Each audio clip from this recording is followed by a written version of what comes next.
The biggest one I hear from young people, honestly, is, am I enough? And they'll say that one just flat out. I don't know if I'm enough. It really boils down to, am I enough to be loved? Because they grew up in a world that told them they weren't enough all of the time, just all of the time. Welcome back to Conversations. I'm Emma. And I'm Ginny. Today we interview Tanita Maddox, author of the book, What Gen Z Really Wants to Know About God. As a member of Gen Z myself, I am particularly interested in hearing what Tanita has to say. Let's meet her. Tanita, welcome to our podcast. Good morning. So your book is titled What Gen Z Really Wants to Know About God, which I have to say is a great title.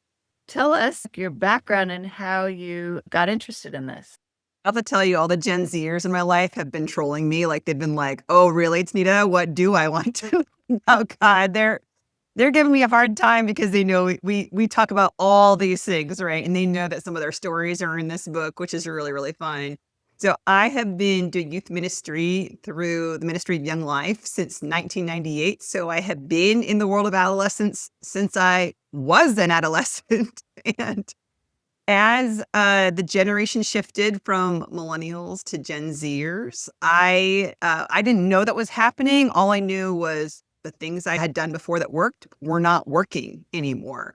I was feeling like I couldn't get kids in groups together to hang out. I saw a lot of anxiety. I saw messages I was sharing that just seemed to not land very well. And my first thought was like, maybe I'm just too old, like I had kids. I was pushing 40, and I thought maybe I was becoming irrelevant in that way. And really, it was just a little bit of reading, a little digging, and realized that the generation had shifted and I was not prepared for it. And so what better thing to study? So tell us, for those who listening aren't quite, sure of the definition, what is Gen Z? What are some of their characteristics? If you use the birth years of 1997 to 2012 as the birth years of Gen Z, those are very widely accepted birth years. It's always a little squishy on the ends. And usually when I'm workshopping with folks, I'll say, hey, if you were born between 1994 and 1998, you were on that little cusp place. You may not find yourself in one place or the other. But, if you want to say 1997 to 2012, people will use that for Gen Z.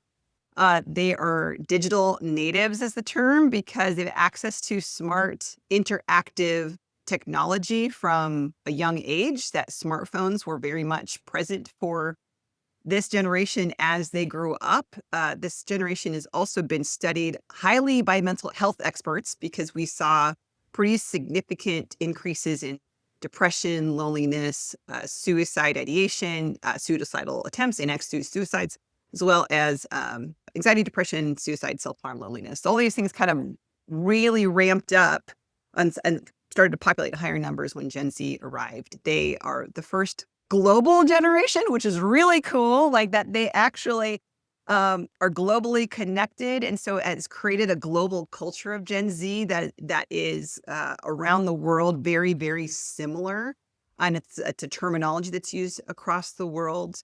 And they have a very high value of safety. That is another unique thing that kind of rose up with Gen Z. They value, and safety being a very, very broad term, but safety is a very, very high value for Gen Z. An older Gen Z myself. I kind of got to experience a little bit of both, like before technology and becoming an everyone has it thing. At first, I feel like we didn't know what to do with all of that connection, and it was used for bad because people were like, oh, this is a better way to bully or to talk about people or to expose people. But I feel like now it's actually being used in a way to like help people connect. Say, hey, I'm feeling this way. And then you just have thousands of people, millions of people saying, I feel that way too. It's okay. This is how you get through it. And so people who were feeling so alone now have more resources and people they may not know that are willing to help them get through it. Yeah. So I was speaking in a college classroom a couple of years ago, and someone reminded me about when Instagram first came out. And once you had seen all the posts from people you follow, it would stop and it would say, you're all caught up. And there was nothing else to look at. And how it's changed now over time to now become this never ending space of information.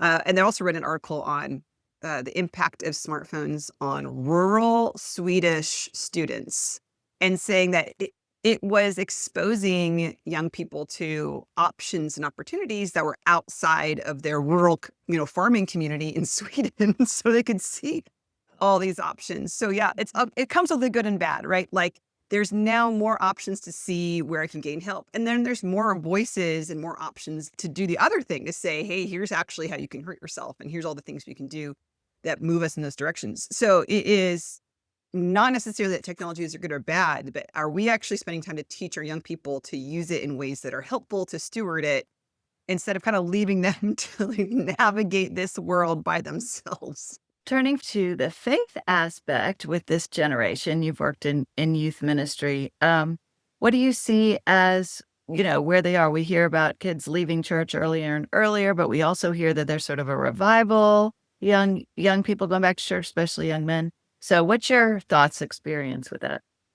It's really hard to get like our arms around it, because what any researcher is looking for is similar results from multiple reports and surveys from different outlets.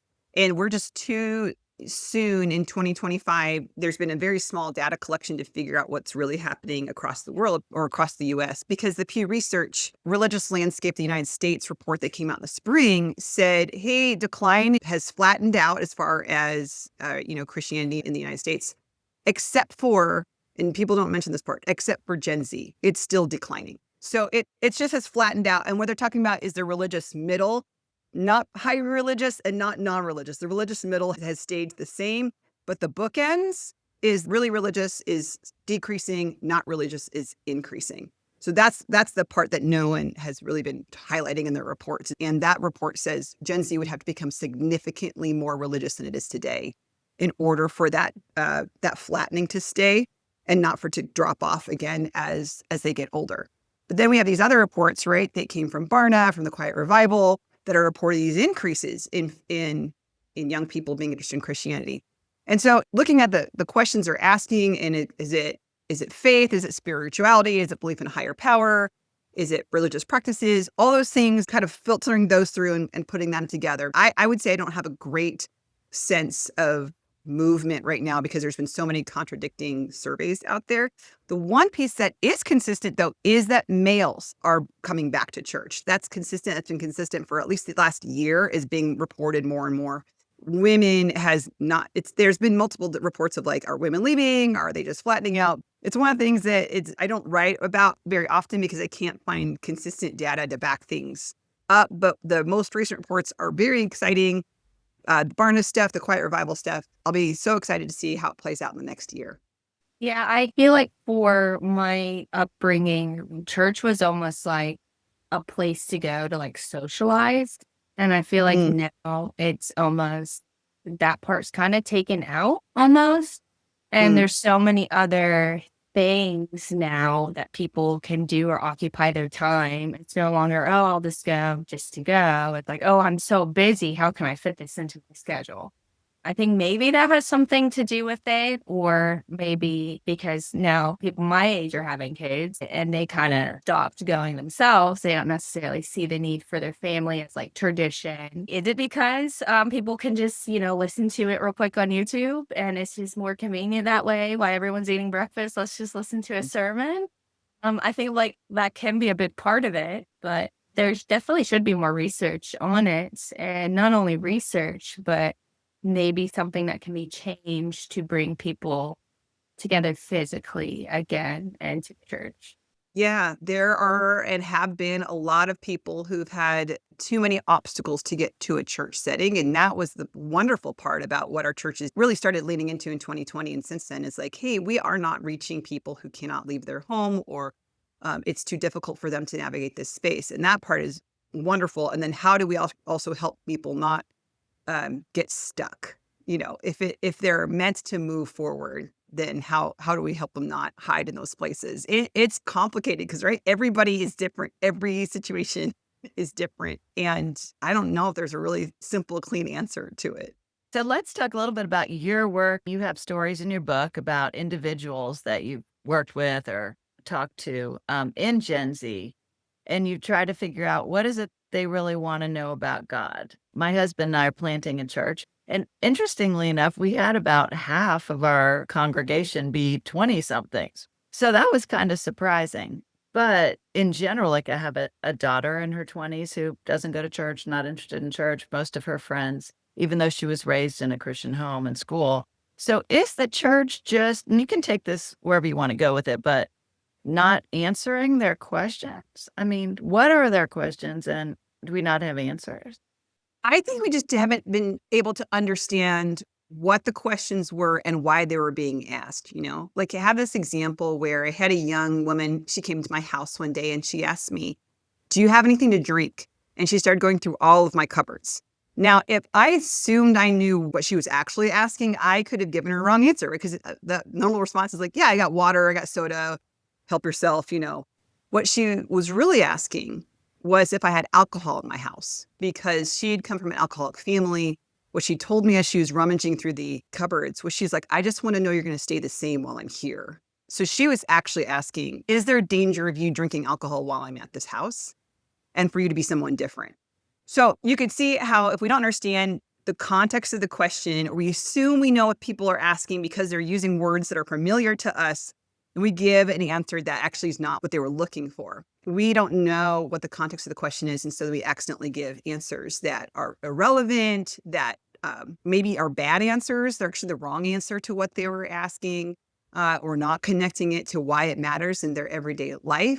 And so that pushes that message that God's irrelevant, the gospel's irrelevant, the Bible's irrelevant, the church is irrelevant, because I don't see how it connects with the actual longings of my heart and the experiences I'm having in my everyday life. Feel like some, I'm not going to say a majority at all, but some priests, pastors, religious authorities, they don't necessarily take the time, especially like you're taking the time to actually get to know these other, younger generations. They just either assume or they're just like, no, we're going to stick to what we've always done. And we're just going to read, straight from the Bible and tell the stories, but they don't relate it. And so we're maybe sitting here thinking, well, how does this relate to me? That was however many centuries ago.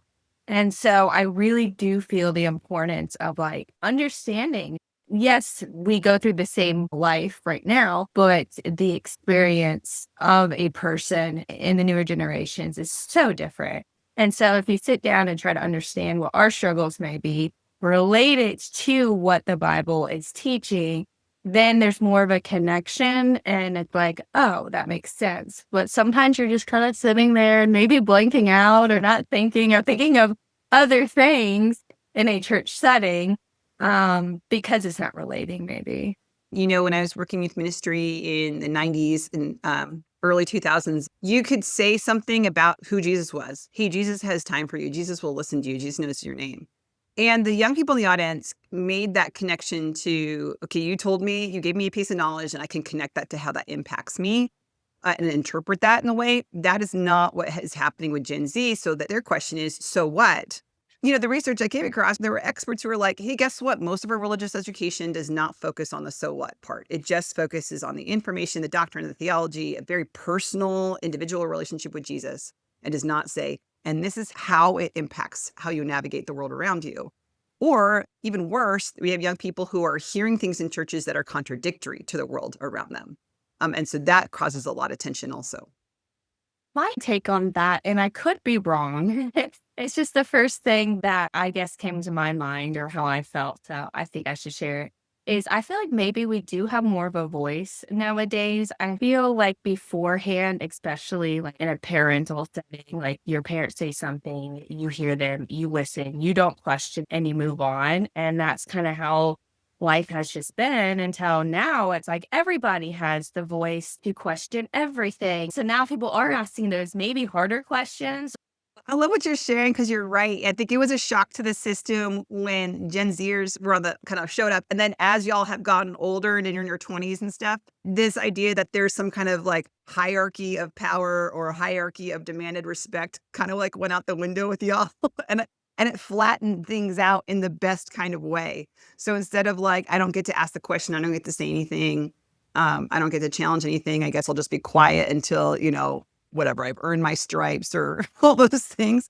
that y'all flattened it out in the way that actually is beautifully challenging for older generations, because it's forced me to really examine these things, figure them out. How do I explain them? How do I pass them on? Instead of just responding, well, that's just the way it is, so suck it up and get used to it. Those are bad answers. So I think y'all pushed us to actually figure things out in a deeper way. And I think it's really fun, but it can be a big shock to the system for folks who are like me, who are raised in a different system. And it didn't work like that when Yeah. I was younger. Right, that's for sure. Can you share with us some of the questions you think Gen Z are asking? You talked about the longings of their heart. So I guess what we're saying is it's not that they don't still have those human spiritual longings. It's that they maybe look different, or that they're coming out differently in their question. The reason I put the titles what they really want to know is because sometimes these questions aren't the front of mind. They're lying under a pile of values and experiences and worldview that are laying there. But maybe when you say, hey, what do you want to know about God? They don't say, well, I want to know if God's safe. Like, that may not be the first thing that happens. What does happen often when I open the room and I say, what do people your age want to know about God? What have they questions about? And then they always consistently come back with, can you prove he's real? And is God good? Though that's usually phrased in, why would God let this happen? Why would God make this happen? And the underlying thing in that is, if God is good, he has to have a good reason for this. And it's so beautiful because, oh my goodness, if they assumed God was bad, they would not ask those why questions, because they're like, well, of course this happens. Duh, God's bad. So I love that there's already this underlying assumption of like, he must be good, but my experiences are contradicting that. Help me understand that. So that's a timeless question that has been around forever, since humanity kind of has walked in a fallen earth. That is what's happened. But it's just their lens of asking that through is different, just like any human being in the experiences that they've had, right? Like World War I, that's a different lens of asking than, man, I am struggling with anxiety, depression, and loneliness, and I'm asking that question. So that's kind of the lens we look through. So that's a big one. The two biggest ones I hear from young people, honestly, is, am I enough? And they'll say that one just flat out. I don't know if I'm enough. Am I enough? Sometimes it's, am I enough for this job? Am I enough for this relationship? Am I enough for you to love me? All these things. But it really boils down to, am I enough to be loved? Am I enough to be valued? When will I be enough? How can I become enough? Because they grew up in a world that told them they weren't enough all of the time, just all of the time. That was mostly in the digital space. And so most of our older adults didn't know that was going on. And then it kind of bled into the real world for our Gen Zers. That's a big one. And then with safety being a high value, of course, it's, am I safe? Am I safe with you? Am I safe with God? Is following Jesus safe? So all those questions come wrapped in there too. That's really interesting. So for parents of Gen Zers like I am, something in your book was really interesting, that the idea of saying, I love you, I accept you, you're enough. We might disagree on these things, whether it's moral, behavioral, political, whatever it is. You seem to suggest, and it's been my experience, that that's really not okay with them. Let's just agree to disagree. Like there's an implied message that therefore I don't accept you, or can you talk about that?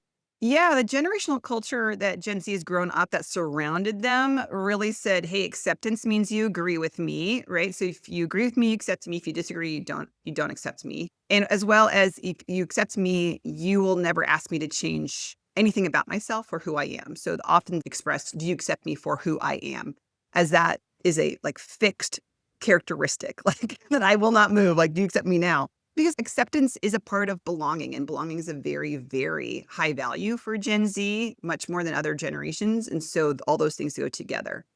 They have not grown up in an environment where they could see people actively and passionately disagree with one another and then maintain respectful and loving relationships. Like in the media realm, that started to just kind of fall apart where, when I grew up, like it was not uncommon to see political rivals in a debate joke with each other during the debate, or maybe they like had an argument and maybe they were in their baseball game a couple nights later, or they were in Bible studies together. It was pretty well known that even though they were political rivals, they had social lives outside of that where they could treat each other with respect. And so it was much more common to have that kind of dialogue and see people disagree and then treat each other with love and respect. Same thing in lots of realms. So even religious ones, that went away. And so what Gen Z grew up watching was, if you disagree, like that person is your enemy now, like they're bad. You push them away. Right. And it takes much, much more energy to point out that you can still be in a respectful and loving relationship. On my own Young Life team, because Young Life is ecumenical, it has a lot of different church traditions. I come from one tradition and I have a team member who's from another tradition, and we're on the same team. Sometimes kids just assume because we're on the same team together and we get along, we must agree on everything. And so we sometimes make it a point to say, we actually disagree on some of these things, but we are able to be here together because we agree on the most important stuff, and we can disagree on other things. But it takes much more long-term, real life relationship to overcome those messages of, well, you don't agree with me, so you must not accept me. You have to put in a lot of coins into the piggy Fill the bank bank, to show right. I do. The first thing came to my mind was more of, I guess it's hard for me to speak on it just because I was raised in a we go to church type of setting, and a lot of people may not be. But I personally have always felt like I've been enough with my relationship with God. I could see how someone who wasn't necessarily raised in a Christian home, how they could be like, well, am I enough? I did this, but I didn't do this. Am I good enough? And you're just kind of like, that's not how it works. And it's tough when there's so many people speaking about so many different sides, all these different ways. There's a lot of confusion, even for someone myself who was raised to believe a certain way. I question a lot of it. I do, because in my life experience, I've experienced a relationship with God that can kind of be different than things that have been said. And I don't feel like I'm wrong because it's what I've lived and experienced, and the end result is I believe, in God. But it's hard. I'm like, I can definitely understand how someone who's questioning things is just confused. Yeah, and I've seen a lot of, shoddy biblical interpretation or partial theology shared in 15-second or 30-second sound bites on social media also, right? But they sound so confident. It's edited so well. But I'm so glad for your experience, with your Christian lens and your church upbringing of saying, I know I am enough, because I've seen a number of gospel presentations and tools. And the first thing it starts with is you're a sinner. And so when that's the start of the message, you're like, what? Yes, it's a part of the message. It's a very clear part of the message, but also God created you and God adores you. And actually God wants to be with you. And especially when we talk to children, we should start with God made you and thinks you're great, and then we can introduce this other piece of sin. But we're missing the whole other part of that, because that then makes confused. You start with, well, you're a sinner. And then people go, well, of course I'm not enough. And then that's right. You're not enough, and then it unravels from there. So when you start with God made you and he thinks you're incredible. In fact, he thinks you're so valuable. He loves you so much. He created a way for you to be with him. He made a way because he thought not being with you was not an option. That's how amazing he thinks you are. Now let's tell you why he had to make a way to be with you. I'm glad you mentioned that because I feel like that was a huge root of why a lot, and I say myself and multiple people that I know kind of went away from the church, is because we realized that the tactic that was being used was to make us feel so bad about ourselves. Again, you're a sinner, you're a nobody. And it was almost like the church was trying to make us feel little so that they had the power over us. This, again, is just a personal experience.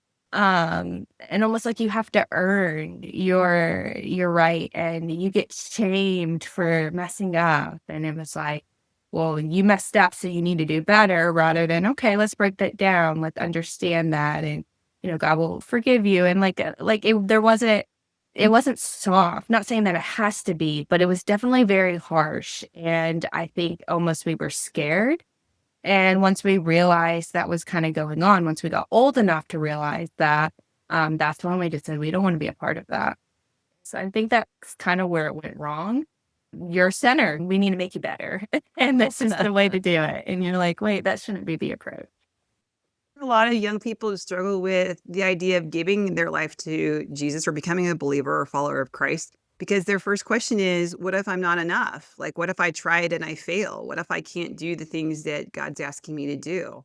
And yeah, when you start with, well, of course you can't, like, instead of, well, hey, guess what? God thinks you are amazing and he will walk with you. He will catch you. This actually doesn't rely on you. It's not about how good and strong you are. It's about how good and strong God is. So you get to rely on him in this process. And he's not going to leave you alone. He's not going to abandon you. He's not going to run away. He's not going to let you drown. Like, he's going to be there. And so it's actually not about you being enough. It's about God being enough. And then God saying that you are enough for him. So that's enough. Can I say enough one more time? That'd be a new book title. So for people listening, feeling like they really want to connect with Gen Z people in their lives, they want them to know that they love them, that God loves them. What's your advice for that? The number one thing I hear from Gen Zers is both a complaint and a request at the exact same time. But they often say, why won't anyone listen to us? Why is this person not listening to me? And then, of course, as I talk to the older generations, they say, I am listening. They're not saying anything, So I often am like, well, okay, let's do two things. One is understand that our younger people are communicating in different ways than the older people are listening. So we are speaking two different languages to one another. Anytime we're asking each other to move into a different space, for example, if I'm asking a Gen Zer, hey, talk to me face to face, eyeball to eyeball about these serious big topics, that may be a second language, not for all, but for some of our Gen Zers, like that's a second language for them. For an older generation person to engage in a digital conversation, like send text message that's asking questions, or hey, send me a meme on how you're doing today, or send me a GIF on how this Bible verse makes you feel, that's a second language for a lot of older generations who are like, that's not a real conversation. You're like, it's not for you. It's not your first language. It is very much so for some of the young people in our life, and they're much more comfortable.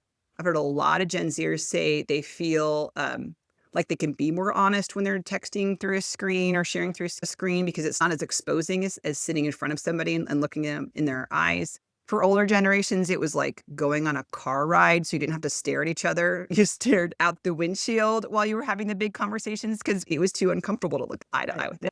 So sometimes it's just asking some questions. The book has lots of questions you can ask young people.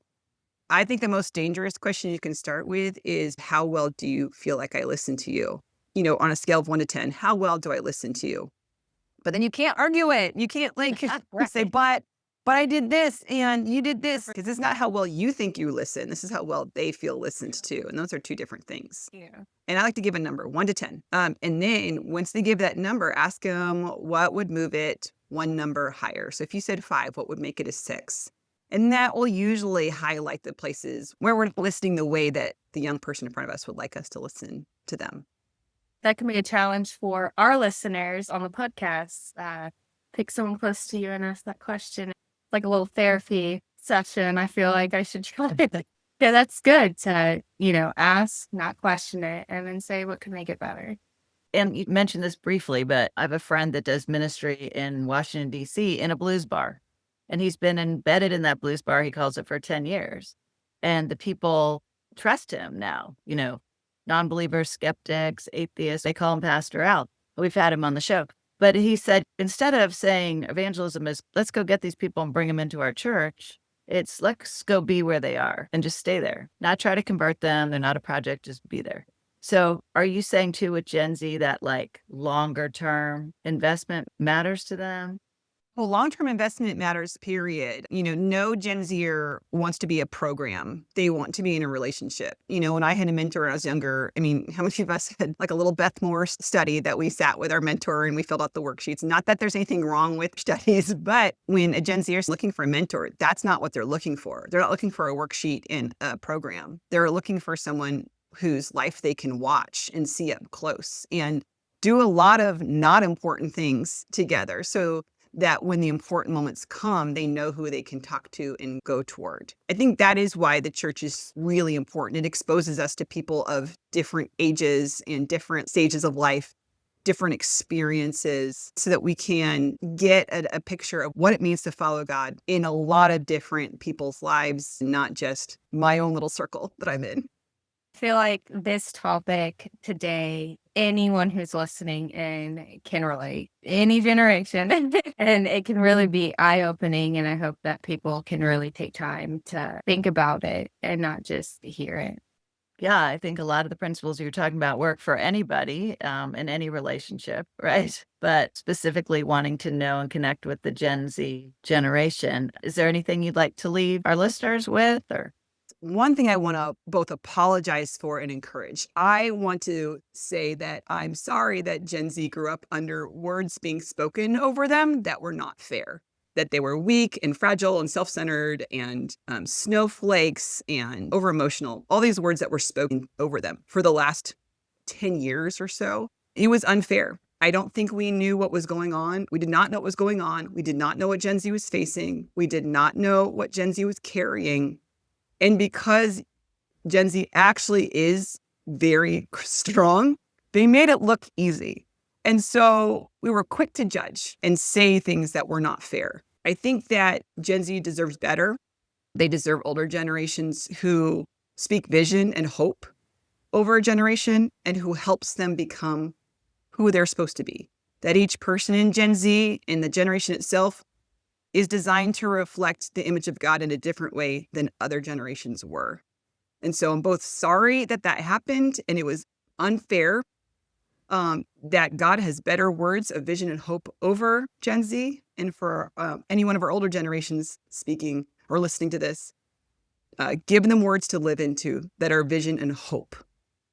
That's a wonderful challenge for me personally. Tanita, we will link to your book, of course, in our show notes, and I really encourage people to get it, even just to learn about Gen Z, but also to be able to connect with them on a deeper level. You got me all weepy. I know. It made me weepy too. It means it was a great podcast. When you have emotion, it's not just about a topic. It's so much more. And that's why I love our podcast, is because we're not just talking, we're connecting. And we talk about things that are important. And I think having you on was very important. I think our listeners will hopefully agree.